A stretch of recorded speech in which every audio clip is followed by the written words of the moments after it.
everybody, back here again for another Idiot's Guide to Flea Marketing. And today I'm up here in the state capital of Des Moines, and pretty much just been doing some running around. Went and checked on my flea market booth and all that good stuff.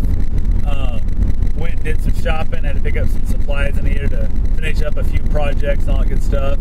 But main thing I'm doing is I'm hanging around, kind of killing a little bit of time, driving around downtown here. Waiting for the auction to start. I'm decided to stick around. There's an auction going on this evening. I'm going to stick around for it, and I'm going to try and see, I don't know, I might take the camera in there and kind of give you a quick little walkthrough of some of the stuff, give you an idea of kind of what the auction looks like. Some places kind of throw a fit when you pull out a camera. Some places don't care, so I might try and use my iPod to kind of sneak it a little bit so it's not quite so obvious as shooting with this camera. But we'll just take a look and kind of see how they feel about it and go from there. I don't know if any of you guys have ever been to auctions or not, but it's a good way to find yourself some really good stuff at a good price, but it's also a great way to overpay for stuff that ain't worth a shit if you get wrapped up in emotions. So the biggest one you can be fearful of that is if you go to like an estate sale where they're selling off grandma's stuff, the grandkids are bidding against it, or even worse, when you're selling off, like say a business splits up. And I had a hard time there because the one guy was buying back like virtually everything, and all it was the fact that two of them fought and they couldn't agree upon a price with value. So the one who was being a jackass about it went and bought everything back at auction basically, but he knew he only had to pay half price because he was keeping that money back himself, so the other half the money went to his now ex-partner. So it's one of those things where he was willing to pay close to, retail on his used tools and stuff as a construction company, but it's one of those things where he knew everything about it. So obviously he knew the tools he needed, the things he had problems with. The one truck had a lot of hydraulic problem stuff, and that truck went dirt cheap because he didn't want it. So everything else there was going high. If you're dealing with the grandma type stuff, now you got to deal with possibly the inheritance money that they're going to get the money back themselves, and they might get 100% of it back. So then it's hard to bid against them also there. All they're doing is paying a little bit of taxes on it. The other thing comes in there is they have an emotional tie to an old, lamp or something that you think might be worth $50, and you're trying to buy it for $30 so you can resell it for $50. She thinks, well, my grandmother always used to read me by that lamp. It's worth $5,000 to her. So that's the type of people you got to be careful of, is people who don't think about it.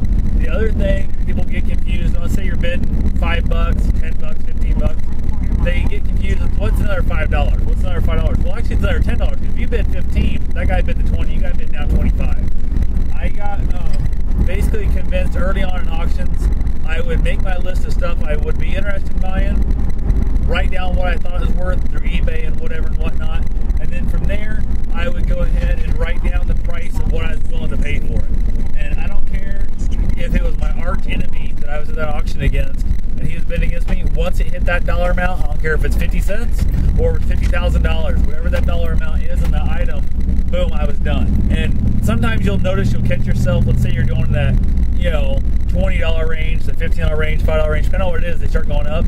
And if you realize, say you're going to $10 increments and you're willing to spend $100, but you realize that you're going to be the $90 bid, a lot of times, if instead of making my $9 bid, I'll actually just, holler out $100 to try and, one, scare people off the number. If you're jumping from $50 to $100 like that, you can sometimes scare them off.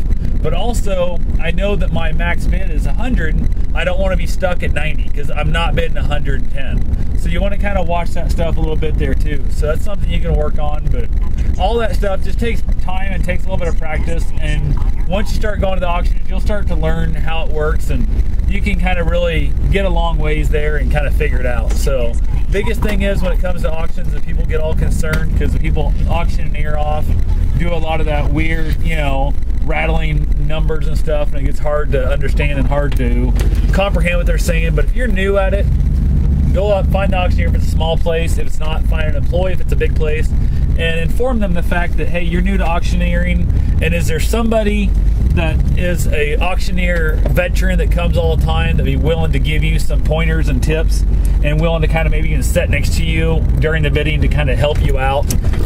That's something I've done in the past numerous times, is I've actually, been more than handy when I've seen somebody or overheard them talking about going to their first auction.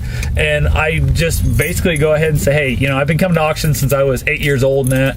What can I answer for you? Do you got little hints and tips you might want to know about? And I'd also show them about how things work. The biggest thing is, if you're not certain of what price that the guys right off, some auctioneers are so bad you can't understand nothing they're saying.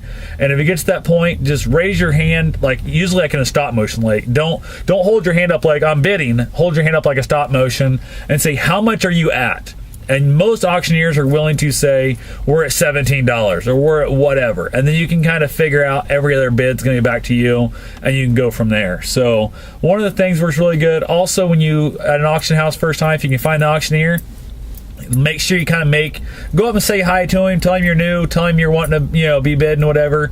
If you are wanting to bid, I go to one auction house that I walked into for the first time, and things were cheap, and I was bidding on it, didn't have a number, didn't have nothing, and that auction house is strictly have to have your number, have to all that kind of stuff. So I said, okay, I'll be right back. So I ran over, grabbed a number, and I bought literally an entire long bed extended cab Ford at the time, bed full of stuff, and the back seat, the crew cab at the time I had, was completely full of stuff.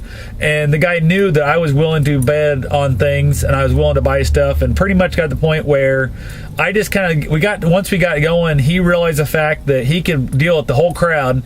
Before he said sold, he'd look over to me and ask me if he wanted to bid, and then it'd be between me and whoever else he's bidding against, and then we could argue. And it's amazing how much you can save yourself the hassle there, not getting the emotions wrapped up in it and thinking, oh, I gotta win this. So remember, if you're buying your grandmother's lamp that you loved, pay whatever you can afford to pay.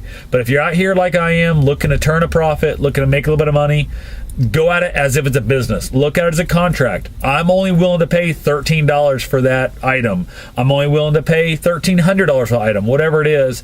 Then you have to do that. Now, I remember years ago I was at an auction and I bought a China hutch for my, at the time, future wife, as a wedding gift, and I'd already made arrangements. It was an inheritance. My grandparents inherited it from a great aunt of mine, and I determined no matter what, I was buying that. I didn't care if it went for $50,000. I was buying it because I'd already made arrangements with my grandparents to say, I'm paying for a wedding here. Can I make payments on this item? And my grandmother said yes, as long as you don't pay more than $50 a month. So I knew I'd either pay $50 a month the rest of my life for that item, or it was going to be mine at a lesser price. And that was one of those experiences where money had no object, and I was bidding against other antique dealers and that kind of stuff. I knew I was bidding against guys that were looking to make money, and I think they realized the fact that I wasn't one of them and I was family, and they let me have it at a much more reasonable price than it would have been, although ironically it cost way more than the truck I was driving at the time and hauled it back home in. So that was definitely not cheap, but cheap by their standards. So, and I think they also learned the fact that no matter what, I was going to take it.